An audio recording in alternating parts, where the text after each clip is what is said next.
तर नेमकं तुम्हाला काय प्रेरित करत होतं की आपल्याला या लढ्यात उतरलं पाहिजे? मला माझ्या मातीचा अभिमान आहे की मी या देशात जन्माला आलेली आहे. शासन व्यवस्था ज्या दिवशीपासून सर्वंकष झालेली आहे या देशामध्ये, त्या दिवसापासून मी अस्वस्थ आहे. या देशाचं वैभव हे या देशाच्या मातीत आहे. या देशाचं वैभव हे या देशाच्या संस्कृतीत आहे.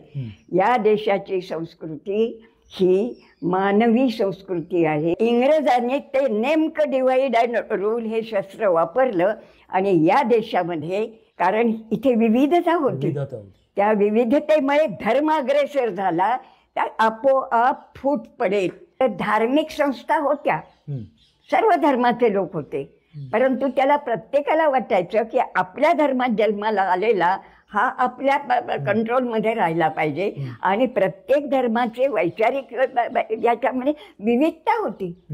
मग इंग्रजांशी लढा कसा देता येईल? तिरंगा झेंड्याने जर तुमची राष्ट्रीय अस्मिता जागृत होते तर पहिल्यांदा पहिल्या वर्गापासून तिरंगी झेंडा म्हणजे काय, तो कसा निर्माण झाला आणि तिरंगी झेंड्याचे 3 रंग म्हणजे काय सांगतात हे सांगायला नको. या देशातली जी जातीय व्यवस्था आहे ती जातीय व्यवस्था नष्ट झाल्याशिवाय इथे खऱ्या अर्थाने शेवटच्या घटकाला स्वातंत्र्य मिळणार नाही.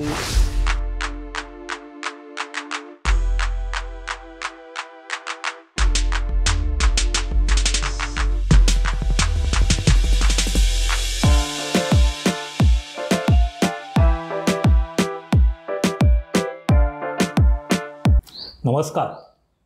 आजच्या पॉडकास्टमध्ये कोण व्यक्ती आहे ती उत्सुकता आम्हालाही आहे, तुम्हालाही आहे. आजपासून 90 वर्षांपूर्वी जर एखादी 10-12 वर्षांची मुलगी काहीतरी करायला घराबाहेर पडते तर या गोष्टीचं खूप अप्रूप होतं. त्याचबरोबर अनेक बंधनंही होती, त्यामुळे अशा मुली बाहेर पडत नव्हत्या. पण आज आपल्या पॉडकास्टमध्ये जी व्यक्ती आहे त्यांनी वयाची 94 वर्ष आता त्या ऑगस्ट महिन्यामध्ये पूर्ण करतील, परंतु 10 ते 12 वर्षांच्या असताना त्यांनी स्वतःचं स्वातंत्र्य नाही तर स्वातंत्र्य लढ्यामध्ये सहभागी होण्यासाठी घराचा उंबरठा ओलांडला आणि आज स्वातंत्र्य सेनानी, ज्येष्ठ स्वातंत्र्य सेनानी म्हणून त्या आपल्या सर्वांना परिचित आहेत. त्यांचं कार्य आज आपल्या सर्वांना समजून घ्यायचं आहे, त्यांचे विचार समजून घ्यायचे आहे. ते म्हणजे ज्येष्ठ स्वातंत्र्य सेनानी लीलाताई चितळे. लीलाताई, आमच्या या पॉडकास्टमध्ये तुमचं मनापासून स्वागत करतो. खूप उत्सुकता होती अनेक वर्षांपासून तुम्हाला भेटण्याची, कारण आजच्या काळामध्ये, त्या काळामध्ये अशी झपाटलेली व्यक्तिमत्व होती ती आज दुर्दैवाने आपल्यामध्ये नाहीत. पण तो काळ काय होता, तो लढा काय होता, तेव्हा तुमचं मन तुम्हाला काय सांगत होतं, विचार काय होता, कशाची प्रेरणा होती की तुम्ही नोकरी धंदा नाही तर देश स्वातंत्र्यासाठी 10-12 वर्षांच्या असताना घर सोडलं होतं, घराचा उंबरठा ओलांडला होता. तर नेमकं तुम्हाला ही प्रेरणा कुठून मिळाली? नमस्कार. नमस्कार. तुम्ही मला हे विचारता आहात आणि तुम्ही उत्सुकतेने माझ्याकडे आला आहात आणि मला आता तो काळ तुम्हाला समजावून घ्यायचा आहे. त्याचा मला अप्रूप आहे. मला अत्यंत आनंद झाला आहे. आनंद याचा झालेला आहे की तुम्ही माझ्या वयाचा इथे उच्चार केला. माझं 94 वर्ष चालू आहे आणि जे मी बघितलेलं आहे, जे मी अनुभवलेलं आहे ते तुमच्या माध्यमातून जनतेला कळणार आहे.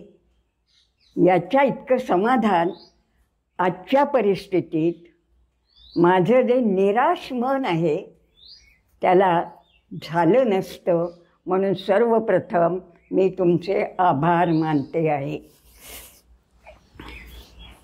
मी अशा भाग्यवंतांपैकी एक आहे ज्याला या मातीमध्ये जन्म मिळालेला आहे याचा अभिमान आहे. मला माझ्या मातीचा अभिमान आहे की मी या देशात जन्माला आलेली आहे. मला माझ्या समाजाचा अभिमान आहे की माझा समाज हा सर्व धर्माच्या आणि सर्व प्रवृत्तीच्या लोकांनी परिपूर्ण झालेला आहे.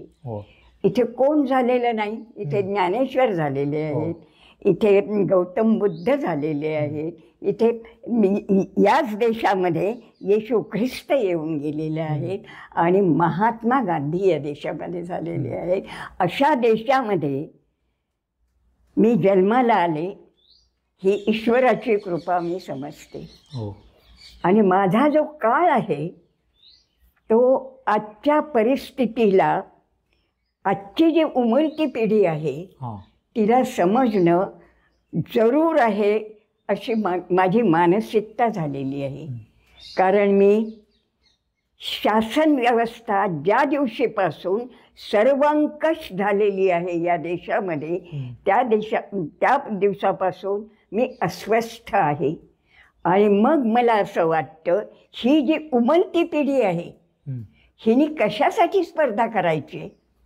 हिने अधिकाराच्यासाठी स्पर्धा करायची आहे, हिने मालमत्तेसाठी स्पर्धा करायची आहे, हिने आपल्या शक्ती प्रदर्शनाच्यासाठी करायची आहे की थैल्यांसाठी स्पर्धा करायची आहे? ही तिला कळायला हवं की आपण कुठे चुकतो आहो. अशासाठीचं तुमचं आज जे मला बोलतं करता आहात तुमच्या माध्यमातून ते त्याच्यावरचं निश्चितपणे विचार करण्याच्या करत्याचं एक ते प्रावधान आहे असं मला वाटतं. आणि म्हणून आजच्या या मुलाखतीचं तुमच्यापेक्षाही जास्त मला महत्त्व वाटतं आहे. याचं कारण असं आहे, इतिहास जो लिहिला जातो तो इतिहासकार हे इमानदार असतात, परंतु इतिहास लिहिल्यानंतर त्याला कलाटणी देणारे बाकी राज्यकर्ते असतात आणि मग खरा इतिहास कळत नाही. या देशाचं वैभव हे या देशाच्या मातीत आहे, या देशाचं वैभव हे या देशाच्या संस्कृतीत आहे. या देशाची संस्कृती ही मानवी संस्कृती आहे. इथे अनेक धर्माचे लोक आले, अनेक धर्माचे लोक स्थानिक झाले, अनेक धर्माचे लोक एकत्र नांदत गेलेले आहेत. आणि त्यामुळे इथे विविधतेमध्ये एकता आहे. आणि विविधतेमधली एकता बघण्याचं, त्यातलं सौंदर्य बघण्याची दृष्टी बाकी हळूहळू लोपत चाललेली आहे. याचं मला वाईट वाटतं. आणि आज तुम्ही मला बोलतं केलं त्याच्यामध्ये थोडंसं तरुणाईनी जर ऐकलं तर फरक होईल अशी तरुणाई नक्कीच ऐकेल. कारण आजची पिढी कुणाला फॉलो करायचं हे नेमकं करते. कारण त्यांनाही काहीतरी चांगले विचार हवे आहेत. पण आज तुम्ही आहात हे एक निमित्त अशासाठी आहे की नेमकं काय तुम्हाला वाटलं वयाच्या 12व्या वर्षी, जिथे आजही मुली एकट्याने आईबाप सोडत नाहीत घरामध्ये, कशासाठी ही उंबरठा ओलांडायचा म्हटलं तर अनेक प्रश्नावली त्यांची तयार असते. त्या काळामध्ये 12व्या वर्षी तुम्ही घराचा उंबरठा ओलांडलात आणि स्वातंत्र्य लढ्यात सहभागी झालात. पण तुमच्या मनामध्ये म्हणजे 12व्या वर्षी काहीतरी प्रोसेस सुरू असणार, ती आधीपासून सुरू असणार. तर नेमकं तुम्हाला कोणते विषय, कोणती गोष्ट आणि काय प्रेरित करत होतं की आपल्याला ह्या लढ्यात उतरलं पाहिजे? माझ्या लहानपणामध्ये माझं जे कुटुंब होतं, वडील GIP रेल्वे, इंग्रजांच्या काळात GIP great Indian peninsula railway, अच्छा, ही रेल्वे या जमिनीवर धावत होती. माणसं या देशातली काम करत होती, परंतु रेल्वेचा फायदा इंग्रज घेऊन जात होते इंग्लंडमध्ये आणि तिथे वैभवात राहत होते. अशा वेळेला या देशातली संपूर्ण जनता ही दैन्यावस्थेमध्ये होती. आणि हे करत असताना इंग्रजांची जी राजनीती होती, डिव्हाइड अँड रूल, तर इंग्रजांनी ते नेमकं डिव्हाइड अँड रूल हे शस्त्र वापरलं आणि या देशामध्ये एक असं वातावरण निर्माण केलं की ज्या वातावरणामध्ये धर्म हा अग्रेसर होईल. कारण इथे विविधता होती, त्या विविधतेमुळे धर्म अग्रेसर झाला तर आपोआप फूट पडेल. इथे हिंदू धर्माचे लोक होते, इथे मुस्लिम धर्माचे होते, शीख होते, ईसाई होते, हे बुद्ध होते, सर्व धर्माचे लोक होते. परंतु इंग्रजांनी इथे डिवाइड अँड रूल हे धर्माच्या नावावर हे केलं आणि मग एक विचारसरणी या देशामध्ये निर्माण झाली, हिंदुत्वाचा अभिमान. आता हा हिंदुत्वाचा अभिमान जो आहे, हा हिंदुत्वाचा अभिमान संघटित होण्याकरता बरोबर आहे, परंतु हिंदुत्वाचा अभिमान किती लेव्हलमध्ये ठेवायचा याचं भान राहिलं नाही. आणि याचं भान राहिलं नाही म्हणून माणसात धर्मात तेढ निर्माण झाली.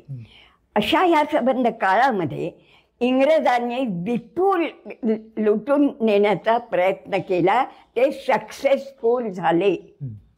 हे बघत असताना या देशातले त्यावेळचे जे नेते होते, दादाभाई नौरोजी, त्यानंतर वल्लभभाई पटेल तर नंतर आले, परंतु दादाभाई नौरोजी आणि त्या काळचे हे मोतीलालजी नेहरू वगैरे असे जे सगळे लोक होते, ह्या लोकांना असं वाटायला लागलं की काहीतरी या देशामध्ये हे केलं पाहिजे आणि आपला जो एकूण आपली संस्कृती आहे त्या संस्कृतीला आपण त्याची ओळख करून दिली पाहिजे.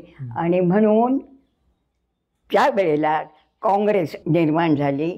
पहिले दादाभाई नौरोजी होते, परंतु इंडियन नॅशनल काँग्रेसचा जन्म झूम नावाच्या एका इंग्रजांनी केलेला आहे, लक्षात ठेवा. कारण त्याला सामाजिक ह्याची त्याला कल्चर होतं त्याचं. तर झूमनी इंडियन नॅशनल काँग्रेस हिची स्थापना केली आणि दादाभाई नौरोजी पारशी ते पहिले काँग्रेसचे अध्यक्ष झाले. आणि मग त्या संघटनेनी हळूहळू त्यामध्ये या देशातलं जे ब्रेन ज्याला आपण म्हणतो, बुद्धिमंत होते, ते तिथे जमत गेले. कारण इंग्रजांचे अत्याचार होते, आर्थिक अत्याचार होते, सामाजिक अत्याचार होते, धार्मिक अत्याचार होते, सर्व अत्याचार होते, शारीरिक अत्याचार, हो, मानसिक अत्याचार, आणि ऐकणारं कोणीच नव्हतं. आणि लोक गरिबीत खचत होते. आमच्या शेतकऱ्यांनी पिकवायचं आणि सगळं पहिलं हे लंडनमध्ये जात होतं. हे जेव्हा पाहिलं तेव्हा इंडियन नॅशनल काँग्रेस नावाचा एक संघटना निर्माण झाली. आजच्या तरुणाईने, उमलत्या पिढीने हे लक्षात ठेवलं पाहिजे, या देशातली पहिली राष्ट्रीय राजकीय संस्था असेल तर इंडियन नॅशनल काँग्रेस आहे. आणि इंडियन नॅशनल काँग्रेसच्याच बळावर लोक एकत्र झाली.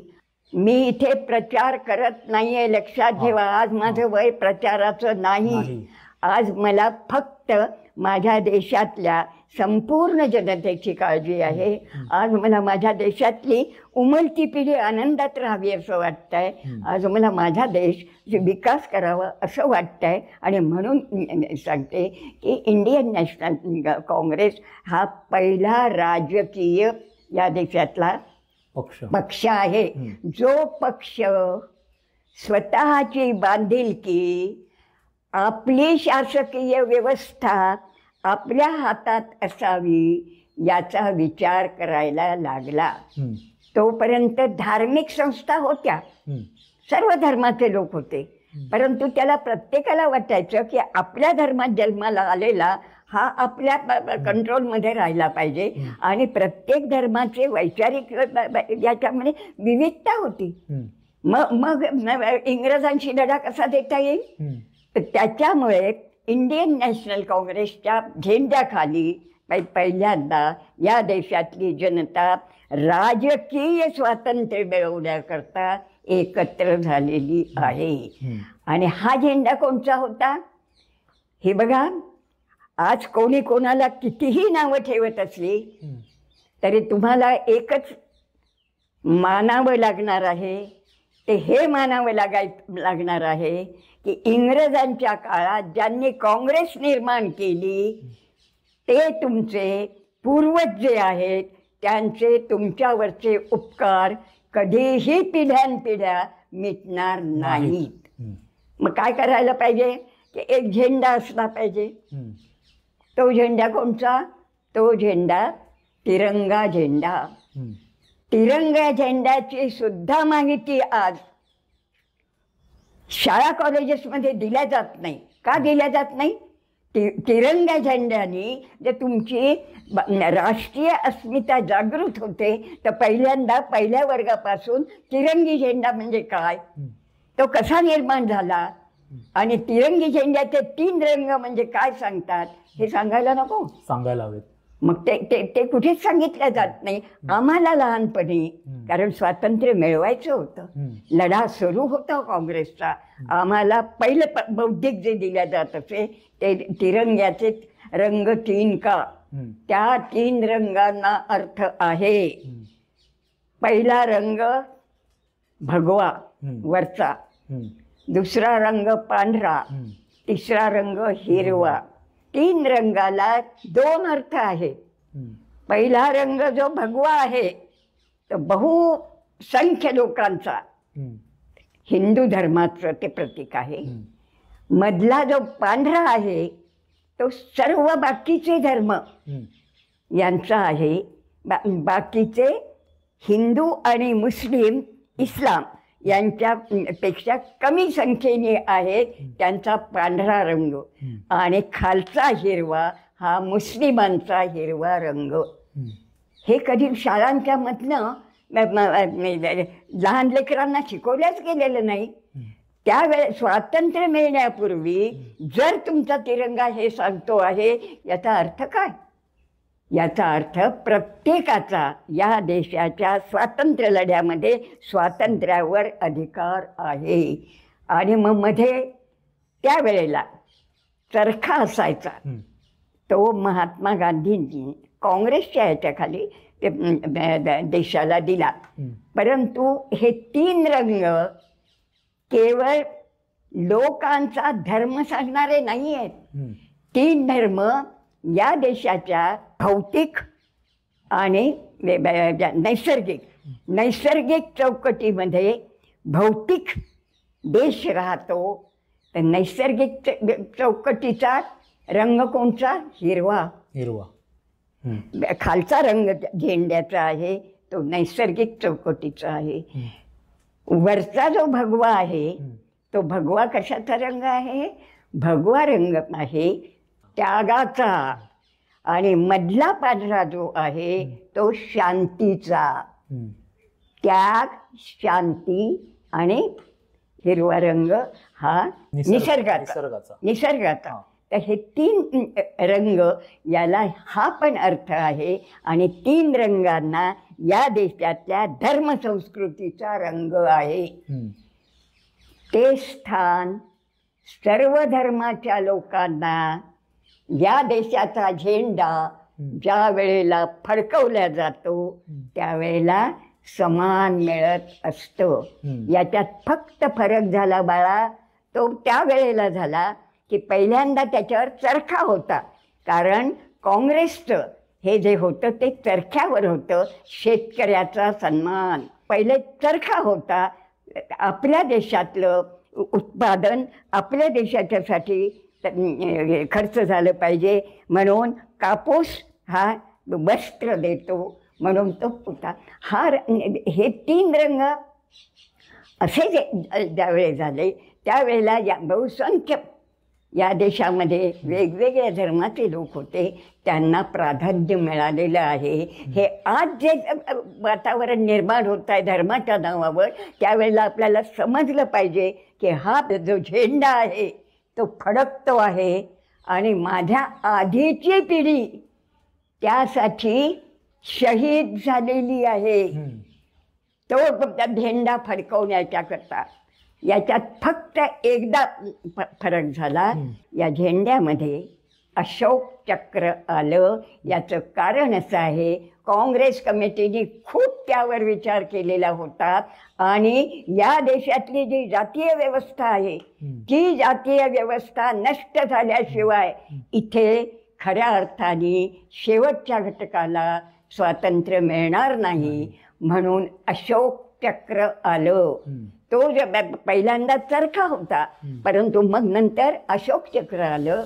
अशोक चक्राचा अर्थ असा आहे की सम्राट अशोक त्या काळामध्ये पूर्ण जगभर त्याला सम्राट व्हायचं होतं, जगभराचं. आणि अशोकाने खूप विजय मिळवला, परंतु तो विजय मिळवण्याकरता लढायांच्यामध्ये खूप रक्त वाहत गेलं. अशोक ज्या वेळेला सम्राट झाले त्यावेळेला त्यांना पश्चाताप झाला की मी हे रक्त एवढं व्यर्थ का वाहवलं, हे वाहता कामा नये. आणि म्हणून त्यावेळेला बुद्धाचा जो धर्म आहे, बुद्धाचा धर्म सर्वांना जे काय या मातीमध्ये उगवतं त्याच्यावर आपला अधिकार नाही आहे, निसर्गाचा अधिकार आहे. आणि निसर्गाचा अधिकार हा सर्वांना लागू आहे, म्हणून अशोक चक्र आलेलं आहे. आता हे झेंड्याचं तत्त्वज्ञान आहे. आम्हाला लहानपणी स्वातंत्र्य मिळवण्याआधी हे संस्कार द्यायला पाहिजे, कारण त्यावेळेला 2 विचार होते सबंध याच्याभर जगभर. पहिला विचार जो होता तो कॅच देम इन चाइल्डहुड, लहानपणी पोरांना पकडा, त्यांना हे द्या, त्यांच्या मनामध्ये तुम्हाला पाहिजे तो विचार त्यांच्या डोक्यामध्ये पक्का करून टाका. असे 2 होते. एक होता ख्रिश्चनांचा आणि दुसरा होता हिंदूंचा. जे रशियाचं झालं, रशियाचं काय झालं, कॅच देम इन चाइल्डहुड, लहान मुलांना पकडा आणि त्यांच्या डोक्यात आपलं विज्ञान ते भरा आणि राज्य करा. हे जे होतं रशियाचं, एक्झॅक्टली तेच या देशामध्ये हिंदुत्वाने केलं. इथे हिंदुत्वाने केलं, पण हिंदुत्वामध्ये जाती असल्यामुळे रशियामध्ये समाज एक झाला, भारतामध्ये समाज एक होऊ शकला नाही, कारण इथे जातीय व्यवस्था होती. ती जातीय व्यवस्था कशी धर्माने, धर्मही पाहिजे, मग जातीय व्यवस्था घालवता येणं शक्यच नव्हतं. आणि ती जातीय व्यवस्था पाहिजे होती, कारण जातीय व्यवस्था ही पिळवणुकीवर हे झालेली आहे. पिळवणूक कशी, ब्राह्मण वर्गाने शारीरिक कष्ट करायचे नाहीत, आयतं खायचं आहे, दगडाच्या मूर्तींचं मला माफ करा, मी 94-95 वर्षाची म्हातारी आहे आणि जे पाहिलं, जे अनुभवलं त्याचं मी तुमच्यासमोर प्रकटीकरण करते. तर काय आहे की आपल्याला देव माहिती नाही आहे. विज्ञानाने देव दाखवलाय कुठे, कुठे आहे देव? त्याचं उत्तर गांधींनी दिलेलं आहे. देव तुमच्या हृदयात बसलाय. हृदयात काय बसलाय? स्पिरिट. आणि हे स्पिरिट म्हणजे काय?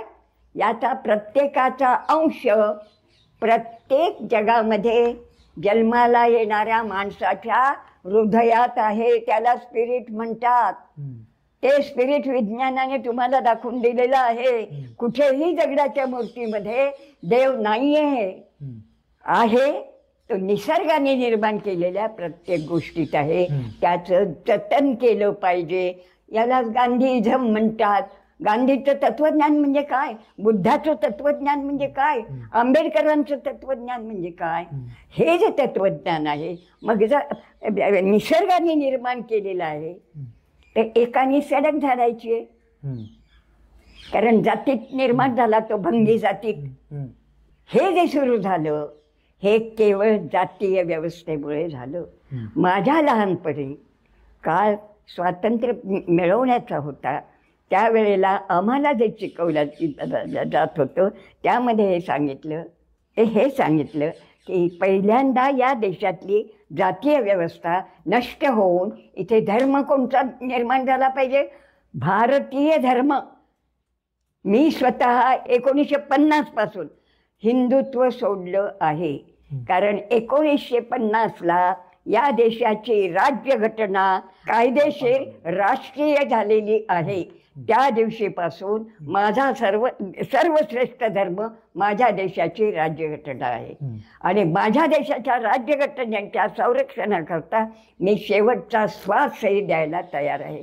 याचं कारण असं आहे, त्या राज्यघटनेमध्ये 266 लोकांनी 3 वर्ष विचार केला या देशातल्या, ज्याला आपण असं म्हणू, आज मला तसं बुद्धिवान तर दिसतच नाही, त्या सगळ्यांनी एकत्र बसून या देशाचं संविधान तयार केलेलं आहे. 2.5 ते 3 वर्ष लागली होती. डॉक्टर बाबासाहेब आंबेडकरांनी संविधानाचं हे एडिटिंग केलेलं आहे. मला एकच सांगायचं आहे, मी जिथे जाते तिथे पहिल्यांदा सभेमध्ये नारा देते. नारा मी काय देते? बाबा बापू अमर रहे. बाबा म्हणजे बाबासाहेब आंबेडकर, बापू म्हणजे महात्मा गांधी. कारण हिंदू धर्माने माणसामध्ये भिंती उभ्या केलेल्या आहेत वैराच्या. वैर, एकामेकाचं शत्रुत्व करा, एकामेकांच्या माना हे करा आणि पिशव्या देऊन थैल्या देऊन राज्य करा. हे जे केलेलं आहे ते होऊ नये म्हणून या देशाचं संविधान पहिल्यांदा निर्माण झालेलं आहे. ते डॉक्टर आंबेडकरांनी केलेलं आहे. एक गोष्ट आणखीन लक्षात घ्या, मला महात्मा गांधी हे तर मला म्हणजे 5 जे युगपुरुष आहेत त्या युगपुरुषांच्यापैकी एक आहेत माझ्यासाठी.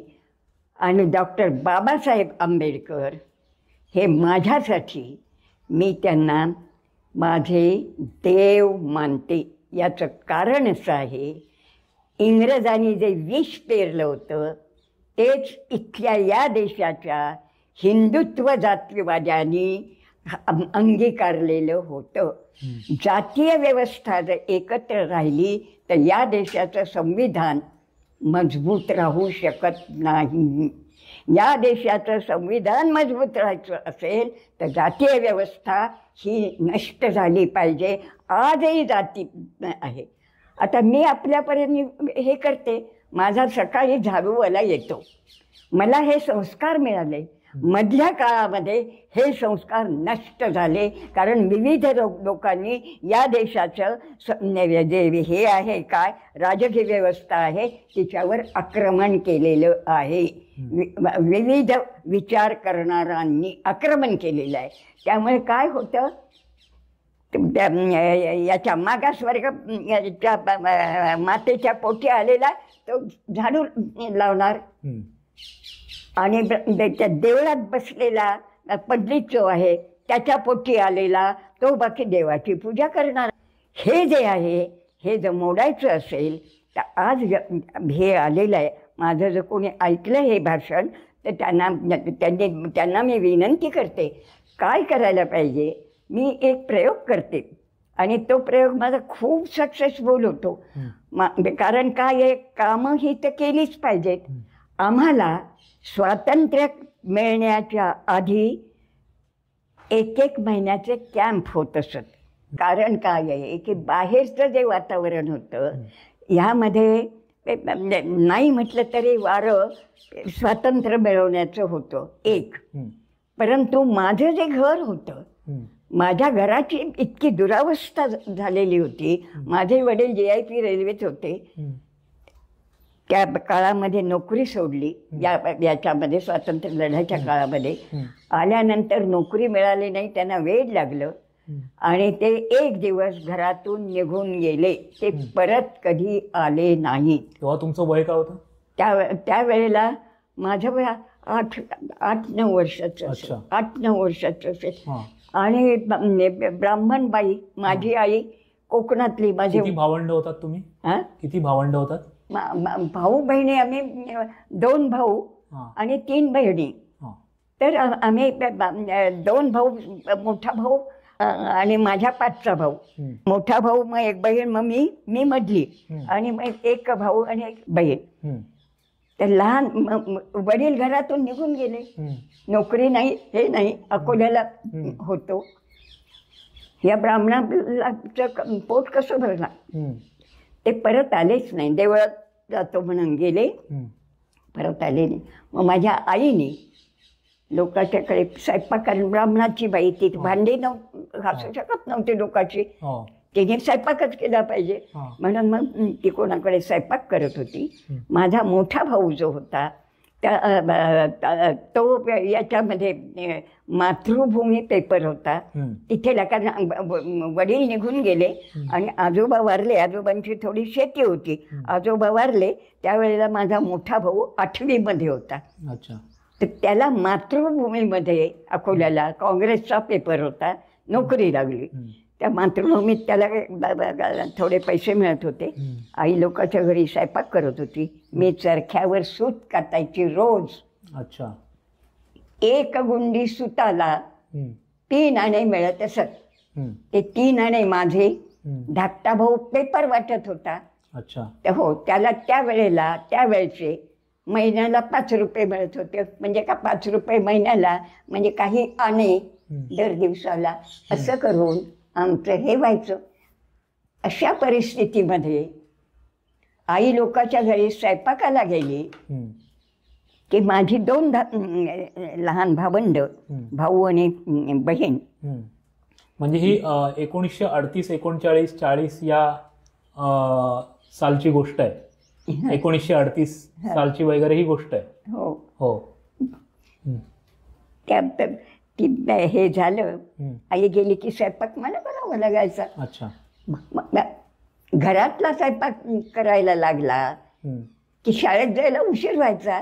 परंतु पहिल्यांदा घरामध्ये पीठ इतकं नेमकं असायचं. माझा धाकटा भाऊ चक्कीमध्ये हे टाकण्याचं, दळण टाकण्याचं काम करत होता. आता तो भाऊ नाही, दोघंही भाऊ नाही. तर चक्कीत तो पीठ टाकायचा आणि त्याला मजुरी काय मिळायची? 2 दळणं. 1 दळण झाल्यानंतर दुसरं पडायचं. तर ते दळण उचलून घेण्याच्या वेळेला जे पीठ खाली चक्कीत पडत होतं ते मजुरी मिळत होती. ते पीठ पडलेलं पीठ मजुरी मिळत होती. पीठ मजुरी. त्याचं पीठ आलं. आई दुसऱ्याच्या घरी स्वयंपाक करायला गेलेली असायची की मी मग त्या पिठाच्या भाकरी करायची आणि मग शाळेत जायची. तर भाऊ बहीण जेवायला बसले की मला त्यांना सांगावं लागेल, 5च भाकरी झाल्या ना, 1-1च भाकरी खा. लहान लहान मुलं 5च झाल्या, 1 मोठ्या भावाला द्यावी लागेल. आई आणि मी मिळून 1 भाकरी खाऊ. 2 झाल्या. तुम्ही 3 जण आहात, थोडी थोडी भाकरी खा. आणि असे दिवस काढलेले आहेत. आणि ज्या वेळेला या देशाचं हे जे संविधान आहे ते पेशव्यांच्या जोरावर हे करून राज्य बनवलं जातं, त्या दिवशी माझ्या मनाला वेदना होतात. ते असे दिवस काढून जेलमध्ये गेलेला भाऊ 3.5 वर्ष बेमुदत जेलमध्ये होता. इंग्रज गेले नसते तर माझा मोठा भाऊ बाहेर आला नसता. मला नाही होणार वेदना तर कुणाला होणार आहे?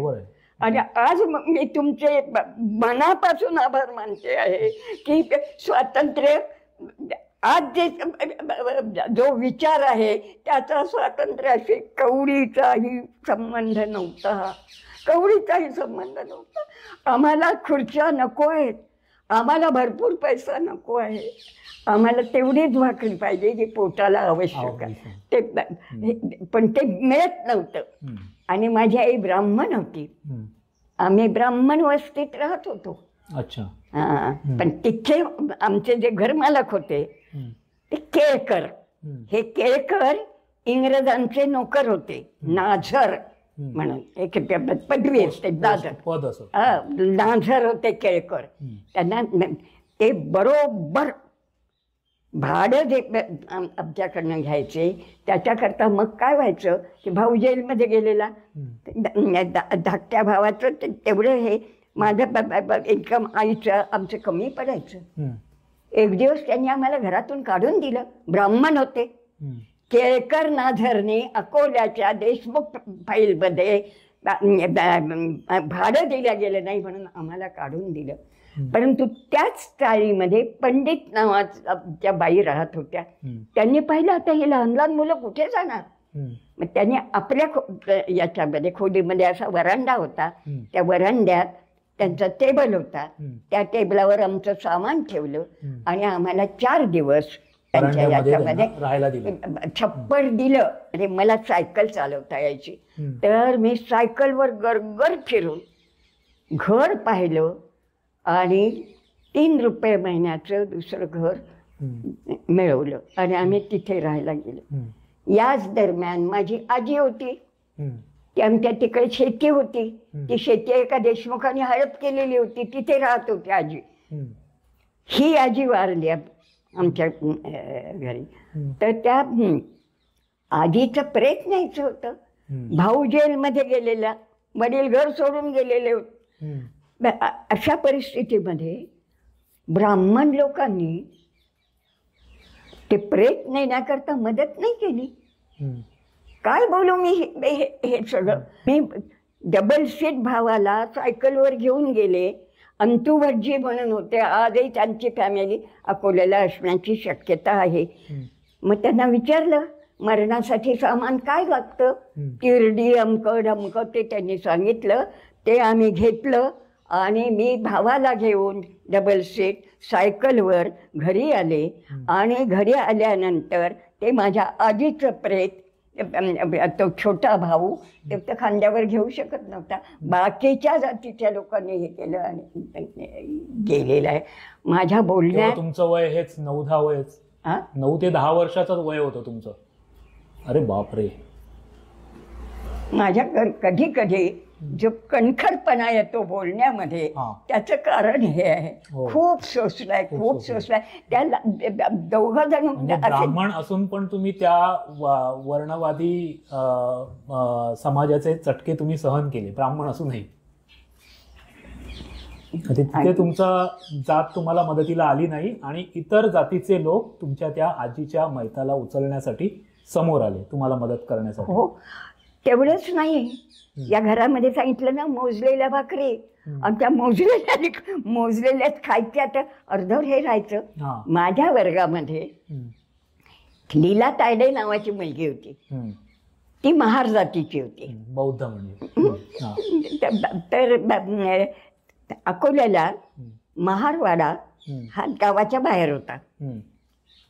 संध्याकाळ झाली म्हणजे लीला शाळेत बसली की मी तिला, आणि तिचे वडील ते मजूर होते, त्यामुळे तिच्या घरात रोज भाकरी होत होती. आमच्या घरात तर भाकरी होतं, बामण होतं ना, आणि याच्यात पडलं होतं, तर त्यामुळे आमच्या घरात भाकरी होत नव्हती. तर मी संध्याकाळी लीलाकडे जायची आणि तिच्या घरात भाकरी केलेली असायची. ती माझी वाट पाहत बसायची. मग आम्ही दोघी जणी एका ताटात, महार जातीची लीला आणि मी, आम्ही दोघी जणी एका ताटात तेल मीठ भाकरी तिच्या वडिलांच्या परिश्रमाची खाल्ली आहे.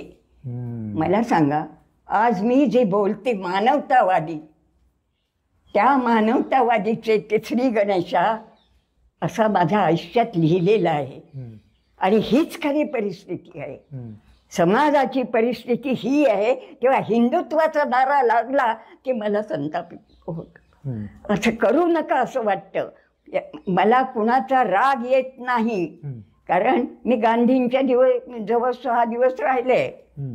सकाळ संध्याकाळ बापूने माझ्या खांद्यावर 6 दिवस हे हात ठेवून सकाळ संध्याकाळची त्यांची जे हे असायचं ना, त्यावेळेला फिरायला जायचे.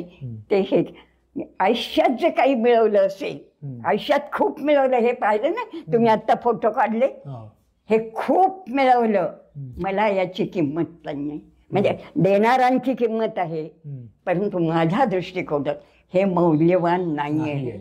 मौल्यवान जर काही असेल तर लीलाची भाकरी आहे. मौल्यवान जर काही असेल तर बापूचा हात आहे. आणि मौल्यवान जर काही असेल तर माणुसकी आहे. हे सगळं ज्ञान जे दिलं गेलं ते त्या ईश्वराने परिस्थिती निर्माण केली. आज मी रोज रात्री माझ्यावर विश्वास ठेवा, सकाळ संध्याकाळ त्याचे खूप आभार मानते.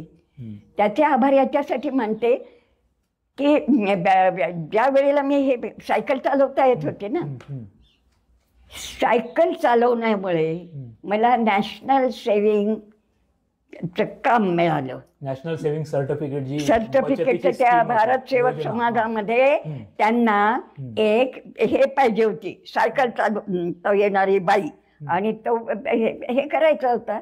मला येत होती सायकल चालवता, त्याच्यावर मला हे मिळालं, काय काम मिळालं 70 रुपयाचं. मला ते सगळं आपण जाणून घेऊ टप्प्याटप्प्याने. मला तो प्रसंग सांगा जेव्हा तुम्हाला जेल झाली वयाच्या 12व्या वर्षी. जेल तर अशी झाली की 9 ऑगस्ट 1942. त्यावेळेला हे नव्हते, TV नव्हते आणि टेलिफोन ते सुद्धा सगळ्यांच्याकडे नव्हते, ठराविक जणांकडे. हो, तर असं व्हिस्परिंगनी हे पब्लिसिटी. हो, लोकांना सांगणं की गांधीजींनी अरुणा असफ अलींनी, पुढे अरुणाजींची माझी खूप दोस्ती झाली, पण अरुणा असफ अलींनी गोवालियर मुंबईला हे जाहीर केलं की 8 ऑगस्टला रात्री बापू आणि बाला अरेस्ट केलं इंग्रजांनी आणि मुंबईहून तिथे नेलं, कुठे, पुण्याला आगा खान पॅलेसमध्ये त्यांना नेलेलं आहे. आणि बापूंनी देशाला आव्हान केलेलं आहे की आता डू ऑर डाय.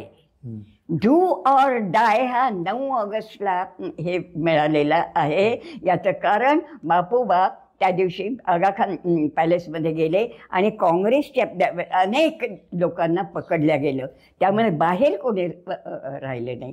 मग आता ते सांगितल्यानंतर माझा भाऊ मातृभूमीतच होता, त्यामुळे आम्ही काय करायचं, तर आम्हाला हे सांगितलं गेलं की तुम्ही लोकांनी स्वातंत्र्य संग्रामामध्ये सामील व्हावं, तळागाळातल्या लोकांनाही तर कार्यक्रम देण्याची गरज होती. राष्ट्रपिता महात्मा गांधी हा इतका विचारवंत आणि बुद्धिमान होता की त्यांनी सगळ्यांना कामं दिलेली होती.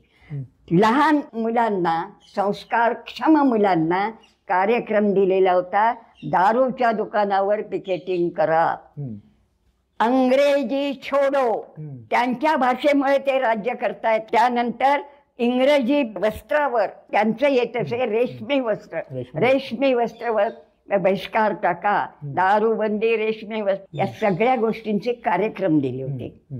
मग या कार्यक्रमामध्ये मी आणि माझ्या 2 मैत्रिणी आम्ही शाळेत जात होतो. आम्ही होतो 8व्या वर्गामध्ये.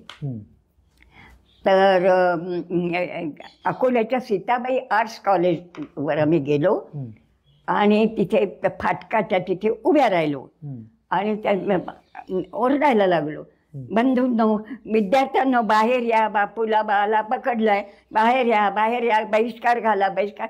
ती मुलं फाटकापर्यंत आली, ते कॉलेजने फाटकाचं दार बंद करून टाकलं आणि हे तिकडे पोलीस स्टेशनमध्ये कळलं. इंग्रजांचं राज्य. की काही शाळेतल्या मुली पिकेटिंग करतायत, नारे देत आहेत. हो, मग 2 लॉऱ्या आल्या पोलिसांच्या, सगळे गोरे सोल्जर म्हणत असत त्यांना, सोल्जर गोरे होते, आले, भराभर उतरले. आम्ही तिथे नारे देत होतो, बाहेर या, बाहेर या, वंदे मातरम, बापूला पकडलं. तर हे झाल्यावर ते आमच्याबरोबर नाचायला लागले. आता आम्ही इतक्या लहान होतो की आम्हाला वाटलं हे आमचंच आहे, त्याच्यामुळे आम्हाला मजा वाटायला लागली. आम्हाला असा गोल केला त्यांनी आणि आम्ही नारा देत असताना मुलं बाहेर येईपर्यंत फाटक कॉलेजचं लावून घेण्यात आलं. त्या मुलांना येता आलं नाही, आम्ही तिघीच राहिलो. मग आम्हाला मला बसा गाडीत, आम्ही बसलो. मग घेऊन गेले आम्हाला कुठे, अकोला मेन पोलीस स्टेशनवर. तिथे बंद केलं संध्याकाळपर्यंत. पण ही बातमी अकोल्यातल्या लोकांना कळली आणि त्या पोलीस स्टेशनच्या ज्या याच्यामध्ये बॅरेकमध्ये आम्हाला बंद केलं होतं, तिथे अकोल्याच्या लोकांनी हार आणि पेढ्यांची पाकिटं इतकी आणली होती. आम्ही आत, हे कसे हे आहे, आम्ही आत आणि हे लोक बाहेर. तिथे त्यांनी हे ठेवलं आणि आम्हाला इतका हार, तुरे आणि पेढे त्यांनी दिले. की आम्हाला वाटलं आम्ही खूप शौर्य केलं. शौर्य केलं, भीती वाटली नाही. नाही, हे महत्वाचं आहे. हो, भीती वाटली नाही. आणि तो दिवस आजही मला आठवतो. जसं मी म्हटलं बापूच्या जवळ 6 दिवस राहिले, तसं त्या दिवशी आम्ही तिघी जणी, नबू शर्मा, भागीरथी तापडिया आणि लीला बेडेकर, अशा आम्ही तिघी जणी जेलमध्ये गेलो त्या दिवशी. किती दिवस होतात जेलमध्ये? हो, कसलं त्यांचे रूल बरोबर पाळत होते, कारण त्यांना तिथे पार्लमेंटला उत्तर द्यावं लागायचं ब्रिटिशांना. आम्ही लहान होतो, 15 वर्षाच्या आतल्या यांना संध्याकाळी 6 नंतर बंद करता येत नाही, म्हणून सोडून दिलं. पण ते सोडून देणं आम्हाला सर्टिफिकेट देऊन गेलं स्वातंत्र्य सेनानी.